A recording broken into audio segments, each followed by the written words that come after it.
నమస్తే, welcome to 99 TV. Andhra Pradesh deputy chief minister Pawan Kalyan గారి ఆలోచన చాలా బాగుంది. చిలుకూరు బాలాజీ ఆలయ ప్రధాన అర్చకులు రంగరాజన్ గారి ప్రశంస ఇది. ఆయనే కాదు, పవన్ కళ్యాణ్ గడిచిన 4-5 రోజులుగా ఆయన ఆచరిస్తూ వస్తున్న విలువలు సంప్రదాయాలతో కూడిన, దాంతోపాటు దైవభక్తితో కూడిన వ్యవహారాన్ని చూసిన ఎవరైనా ఈ మాట అంటారు. బట్ చిలుకూరు రంగరాజన్ గారు ఒక ఆధ్యాత్మిక కేంద్రం. He himself is a centre of spirituality. ఆయన ఈ ప్రశంస చేశారు. ఎందుకంటే చాలా నిశ్చితంగా గమనించారు పవన్ కళ్యాణ్ గారిని.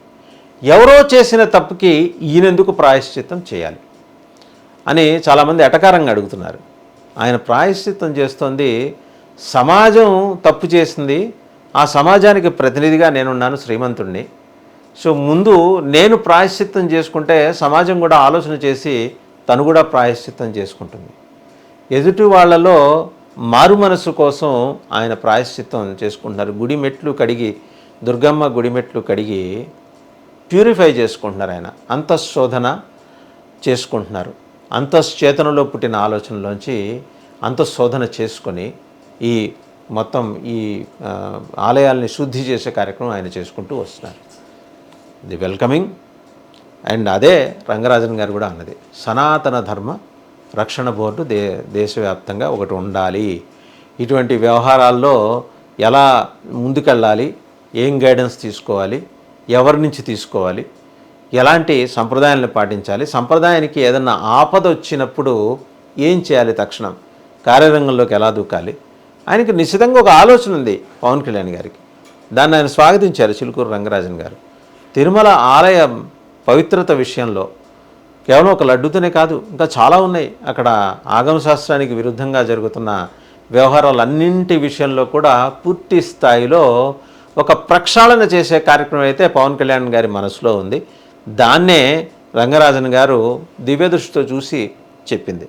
ఓవరాల్గా ఒక లడ్డూకి కన్ఫైన్ చేసి పవన్ కళ్యాణ్ గారి నిర్ణయాన్ని రంగరాజన్ గారు స్వాగతించారని మాత్రమే మనం అనుకోక్కర్లా. తిరుమలలో బోల్డన్ని అనాచారాలు జరుగుతున్నాయి. వాటన్నిటికీ కట్టడి వేయాలని చెప్పేసి హిందూ ధర్మ లేదా సనాతన ధర్మ పరిరక్షకుడిగా, ఒక రకంగా రక్షకుడిగా, రక్షకుడిగా పవన్ కళ్యాణ్ కొన్ని నిర్ణయాలు తీసుకున్నారు. డిప్యూటీ చీఫ్ మినిస్టర్ చాలామంది చేసే వితండవాదన ఏంటంటే, మీరు అధికారంలో ఉన్నారు కదా, మీరెందుకు చర్యలు తీసుకోవటం లేదు? చర్యలు తీసుకుంటున్నారు, ప్రభుత్వం పరంగా తీసుకునే చర్యలు తీసుకుంటున్నారు. వ్యక్తిగా, సమాజంలో విలువలున్న శ్రీమంతుడిగా ఆయన చేయాలనుకున్నది ఆయన చేస్తున్నారు. తప్పట్టేది ఏముంది అందులో?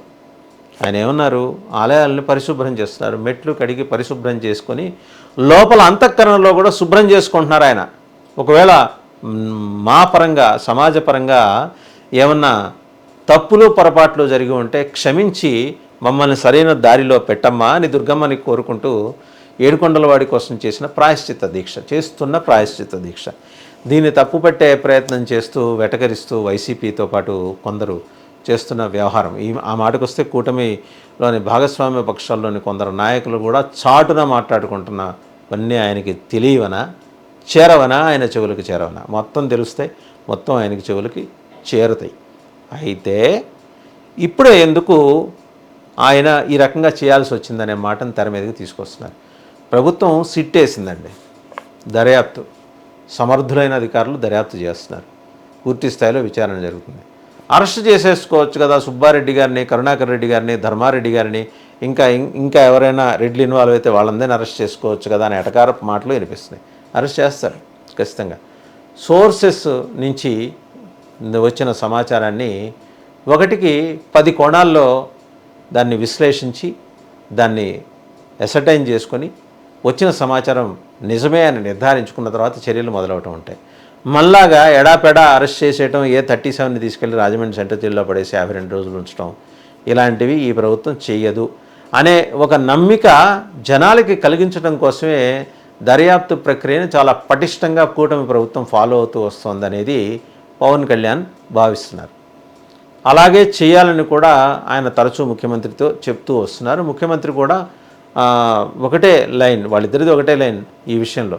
ఇదొక్కటే కాదు, రేపు పొద్దున బయటకు వచ్చే లిక్కర్ స్కామ్లో కూడా ఇలాగే వ్యవహరిస్తారు. సరే, coming back to Chilukuri Rangarajan గారి మాటల ప్రకారం వస్తే ఆయన స్వాగతించారు అంటే జాతీయ స్థాయిలో పవన్ యొక్క ఆలోచన విధానం మీద విస్తారంగాను విస్తృతంగాను చర్చ జరుగుతుందనేది మనకు అర్థమయ్యే విషయం. ముందర ఆధ్యాత్మిక కేంద్రాలు తను మాట్లాడిన మాట మీద ఎలా రెస్పాండ్ అవుతున్నాయనేది కూడా పవన్ కళ్యాణ్ గారు తనకు తాను పెట్టుకున్న లిట్మస్ టెస్ట్. అందులో ఆయన పూర్తిగా 100% క్వాలిఫై అయ్యారు. చిలుకూరు రంగరాజన్ గారికి మించి సర్టిఫికెట్ ఎవరు ఇస్తారు? ఆయన ఇచ్చారు. అంటే ఆయన ఇచ్చే సర్టిఫికేట్ కోసం పవన్ కళ్యాణ్ ఈ పనంతా చేశారని కాదు, పర్ఫెక్ట్గా ఒక ఆలయ నిర్వహణకి సంబంధించి, ఆలయ ధర్మానికి సంబంధించి ఎంత నిశ్చితంగాను నిర్దిష్టంగాను నిర్దుష్టంగాను ఉండాలి అనే ఆలోచన, అలాగే కార్యాచరణ ఉన్న చిలుకూరు రంగరాజన్ లాంటి ఆధ్యాత్మికవేత్తలు వారు దీన్ని స్వాగతించారు అంటే ఆధ్యాత్మిక ప్రపంచం దీనివైపు సానుకూలంగా చూస్తోంది పవన్ కళ్యాణ్ వైపు. ఒక రకంగా పవన్ కళ్యాణ్ వామనుడి నుంచి త్రివిక్రముడు అవుతున్నాడు. ఇలా ఉండి ఈ స్థాయికి త్రివిక్రముడిలాగా ఇంతింత వటుడింత అన్నట్టు ఆయన ఎదుగుతూ వస్తున్నారు. ఒక అడుగు ముందుకేశారు ఆయన. ఆ అడుగు చాలా పెద్దది, ధర్మ పరిరక్షణ, సనాతన ధర్మ పరిరక్షణ కోసం. ఆ అడుగులో విష్ణుమూర్తి పాదాన్ని చూశారు చిలుకూరు రంగరాజన్ గారు. సో స్వాగతించారు. వాళ్ళకి ప్రత్యేకంగా ఒకళ్ళ మీద ఆపేక్ష ఉండదు, ఇంకొకళ్ళ మీద కోపము ఆగ్రహం ఉండదు. ధర్మాన్ని పరీక్షించడానికి వచ్చిన రిప్రజెంటేటివ్స్ రంగరాజన్ లాంటి వాళ్ళు. సో ఆయన స్వాగతించారు. స్వాగతించి ఆయన చెప్పింది ఏంటి? పవన్ కళ్యాణ్ గో అహెడ్, మీరు ముందుకెళ్ళండి, మీతో పాటు సమాజం నడుస్తుంది, మీ వెనకాల కాదు, మీతో పాటు మా సమాజం నడుస్తుంది. ఇక్కడ రంగరాజన్ గారి గురించి మనం చెప్పుకోవాలి. అంటే వారు బయట ప్రపంచానికి చాలా సనాతనంగాను కన్వెన్షనల్గాను కనిపిస్తారు. ఒకసారి ఆయన ఒక దళితుడిని తన భుజాల మీద పెట్టుకొని ఆలయ పరిక్రమ చేశారు ఆయన, చిలుకూరి బాలాజీ ఆలయ పరిక్రమ. అది వారిలో గొప్పతనం. అంటే ఆదిశంకరుడు చండాలుల్లో శంకరుణ్ణి ఏ రకంగా దర్శించాడో ఆయన, అది మనం చదువుకున్న కథ, ఇది వాస్తవం, మనం కళ్ళ ముందు చూసాం. అది నిజమే, అది వాస్తవమే, సత్యమే నమ్మిక ఉన్న వాళ్ళకి. కానీ నమ్మని వాళ్ళ కోసం ఈరోజు చిలుకూరు రంగరాజన్ ఆ పని కొన్నేళ్ల క్రితం చేసి చూపించారు. సో అంత స్వచ్ఛంగా ధర్మం కోసం పాటుపడుతున్న రంగరాజన్ లాంటి ఆధ్యాత్మికవేత్తల ప్రశంసలే కాదు, వారి సమర్థన కూడా పవన్ కళ్యాణ్కి ఉన్నది. సనాతన ధర్మ రక్షణ కోసం పవన్ కళ్యాణ్ నడుం బిగించటం అనేదాన్ని ఆయన స్వాగతిస్తూ పూర్తి స్థాయిలో తన సహకారం అందించడానికి కూడా ముందుకొచ్చారు. ధన్యవాదాలు రంగరాజన్ గారు.